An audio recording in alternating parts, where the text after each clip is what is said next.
Hello student, I think कि आप सब लोग बहुत अच्छे होंगे और सारे ही अपने घरों में सुरक्षित होंगे।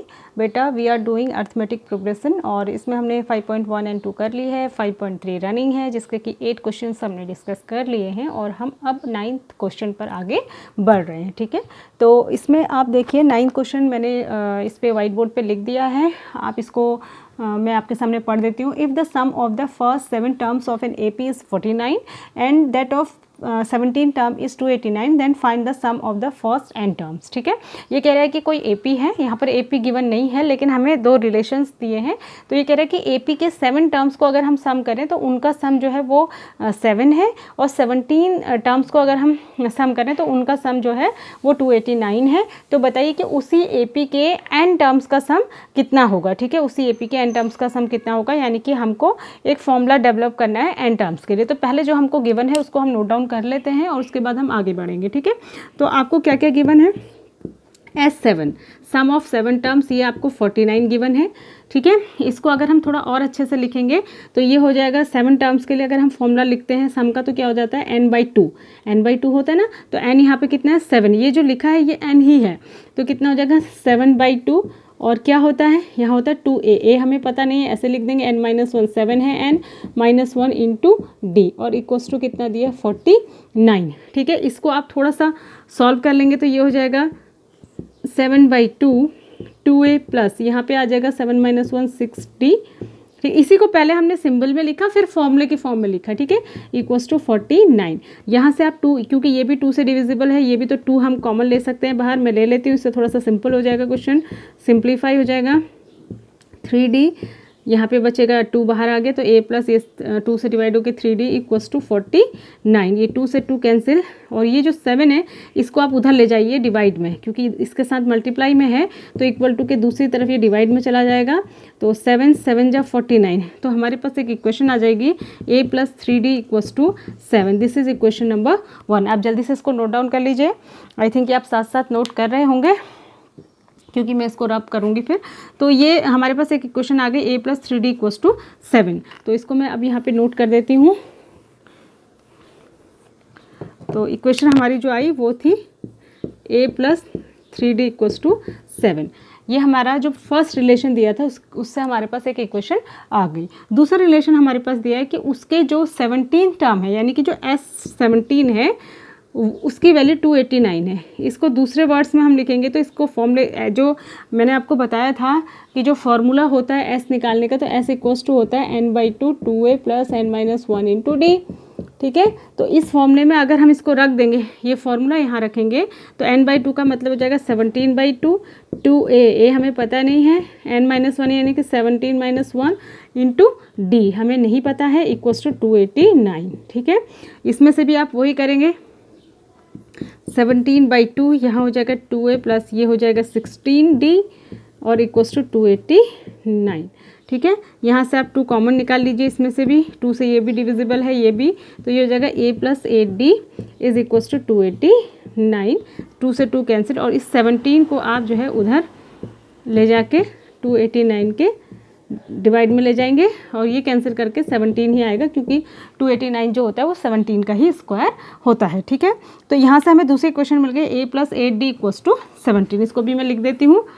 दूसरी इक्वेशन हमको मिली, इसको सॉल्व करने पर a plus 8d equals to 17, equation number 2। अब हम इन दोनों को सॉल्व करेंगे और a और d की वैल्यू फाइंड आउट करेंगे। ठीक है, क्योंकि ये भी इक्वेशन पूरी प्लस में है, ये भी पूरी प्लस में है, तो इनको हम डिवाइड करेंगे, सॉरी माइनस करेंगे, इसमें से इसको माइनस करेंगे तो माइनस, ये प्लस के नीचे माइनस, प्लस के नीचे माइनस, प्लस के नीचे माइनस, ये कैंसिल हो गया। यहाँ पर -8d में से 3d माइनस करेंगे तो माइनस के 5d बचेंगे और यहाँ पर -17 में से आप जो है माइनस करेंगे 7 तो बचेंगे माइनस के 10, माइनस से माइनस कैंसिल, तो यहाँ से d इक्वल्स टू आ जाएगा आपका 10/5 यानी कि 2। इस d की वैल्यू 2 आ गई, d की वैल्यू इक्वेशन नंबर 1 में रख देंगे तो a plus 3d equals to 7 equation 1 थी, तो यहाँ पर a प्लस 3d की वैल्यू आई 2 इक्वल्स टू 7, तो a प्लस 6 इक्वल्स टू 7, तो यहाँ से a इक्वल टू आपका हो गया 7 - 6 इक्वल्स टू 1। ठीक है, तो अब a हमको 1 पता चल गया और डी हमको 2 पता चल गया। तो अब हम nth टर्म, इसके n टर्म्स का सम का फॉर्मूला बना लेंगे, n टर्म का सम का फॉर्मूला बना लेंगे। तो Sn हमको बनाना है। अच्छा, एक चीज़ मैं लिख देती हूँ, a हमको 1 पता चल गया और d हमको 2 पता चल गया। तो अब हम Sn के लिए फॉर्मूला बनाएंगे जो होता है n/2 2a plus n-1 into D. ठीक है, तो n/2 n के लिए ही फॉर्मूला बनाना है, तो n को तो n ही रखना है आपने। 2 इंटू ए आपने 1 फाइंड आउट किया था, प्लस n-1 इंटू डी को आपने 2 फाइंड आउट किया था। ठीक है, यहाँ से 2 और 2 कॉमन आ जाएगा, तो n/2 बाहर 2 और ले लेती हूँ, तो यहाँ 1 इंटू 1 बचेगा, यानी कि 1 ही बचेगा, प्लस ये भी n-1 बचेगा, क्योंकि ये 2 हमने बाहर कॉमन ले लिया है, ये कैंसिल हो जाएगा, और यहाँ -1 + 1 कैंसिल हो जाएंगे, तो ये बचेगा n, अंदर भी बचा n, तो n²।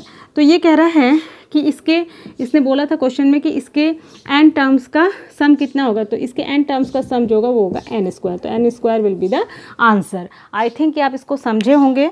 अगर आपको एकदम से फर्स्ट बार में नहीं समझ में आता है तो वीडियो को बार बार देखें, दोबारा से रिवाइंड करके देखें, तो आपको समझ आ जाएगा। ठीक है, अब हम इसके नेक्स्ट क्वेश्चन पर आगे बढ़ते हैं, जो बहुत ही अच्छा क्वेश्चन है और एग्ज़ाम के लिए क्वेश्चन नंबर 10 ये एग्ज़ाम के लिए मोस्ट इम्पॉर्टेंट है। ठीक है, कई बार ये पूछा जाता है, तो आप इसको ध्यान से देखेंगे। इसमें आपको ये कह रहा है, show that a1 a2 an form the AP where an is defined as. ठीक है, ये कह रहा है कि आप क्या करिए, a1 निकालिए, a2 निकालिए, an निकालिए, और एक AP को फॉर्म करके दिखाइए, जबकि इसका nth टर्म गिवन है। मतलब क्वेश्चन आपको दिया है an = 3 + 4n। इसका दो पार्ट है, एक मैं बता देती हूँ आपको, सेकेंड वाला आप खुद ट्राई कर लेंगे। तो इसमें आपको an = ये दिया है, ये किसी AP का nth टर्म दिया है। ठीक है, ये किसी AP का nth टर्म दिया है, और उसके फर्स्ट, सेकंड, थर्ड बाकी के टर्म फाइंड आउट करके हमको उस AP को फाइंड आउट करना है, और यहाँ पे शो करना है कि वो AP क्या होगी। ठीक है, तो ये बहुत आसान होता है। इसमें आप क्या करेंगे, पहले फर्स्ट टर्म निकालेंगे। ठीक है, फर्स्ट टर्म निकालने के लिए आपको क्या करना पड़ेगा, n = आप क्या रख देंगे, 1। ठीक है, तो इसमें n = 1 रखेंगे, तो a1 = हो जाएगा 3 + 4 × 1, तो ये क्या हो जाएगा 3 + 4 यानी कि 7। तो पहला टर्म क्या आ गया आपका 7। फिर उसके बाद आप n = 2 रखेंगे फॉर सेकेंड टर्म।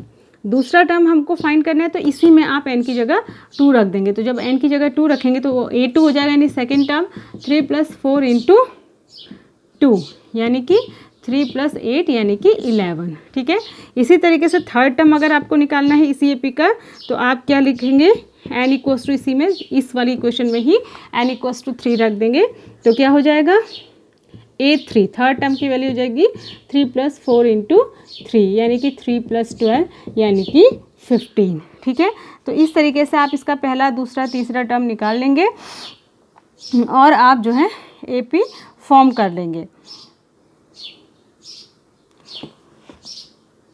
ठीक है, तो AP आपकी क्या बन गई, पहला टर्म आपका आया था 7, दूसरा 11 और तीसरा 15। इसी तरीके से आप इसके बाकी टर्म्स को भी निकाल सकते हैं। ठीक है, तो आप इस तरीके से इसको करेंगे। और इसमें दिया है also find the sum of the first 15 term. ठीक है, इसने बोला है कि also find the sum of the first 15 terms. ठीक है, तो इसको अब हम करेंगे। AP हमारी बनी 7, 11, 15, और उसके बाद ये कह रहा है कि इसके 15 टर्म्स का सम भी निकालिए, यानी कि n की वैल्यू इसने 15 दे रखी है और बोला है कि फर्स्ट 15 टर्म जो इस AP के होंगे उनका सम कितना होगा फाइंड करिए। तो आपको पता है कि ये A आपका है, ठीक है, और D आप निकाल लेंगे 11 - 7 करके, तो कितना आ जाएगा 4। तो अब आपको निकालना है S15 SN। ठीक है, SN पहले फॉर्मूला लिख देती हूँ, n/2 2a + n-1 × d। तो कितने टर्म का सम निकालने को कह रहा है 15, तो S15 = n/2 यानी कि 15/2 2 × a 7 है, प्लस n-1 यानी कि 15 - 1, और d कितना आया 4 × 4।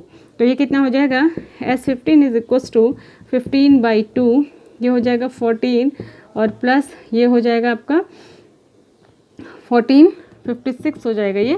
ठीक है, तो ये कितना हो जाएगा, S15 इज इक्वल्स टू 15/2। ये जब आप ऐड करेंगे 6 और 4 10 का 0 कैरी 1 6 7 70, इससे जो है 35 जो कैंसिल हो जाएगा। तो S15 इज इक्वल्स टू हो जाएगा 15 × 35, ठीक है, 15 × 35। और जब आप इसको सॉल्व करेंगे तो ये आ जाएगा 525 आ जाएगा। तो यानी कि इस एपी के पहले 15 टर्म्स का जो सम है वो कितना आ जाएगा आपका 525 आ जाएगा। तो आई थिंक कि आप इसको समझे होंगे। इतने क्वेश्चन आप प्रैक्टिस करिए और उसके बाद अगले वीडियो में हम अगले बाकी के क्वेश्चंस को डिस्कस करेंगे। थैंक्स फॉर वॉचिंग और अपना ध्यान रखिए, सुरक्षित रहिए। Okay bye.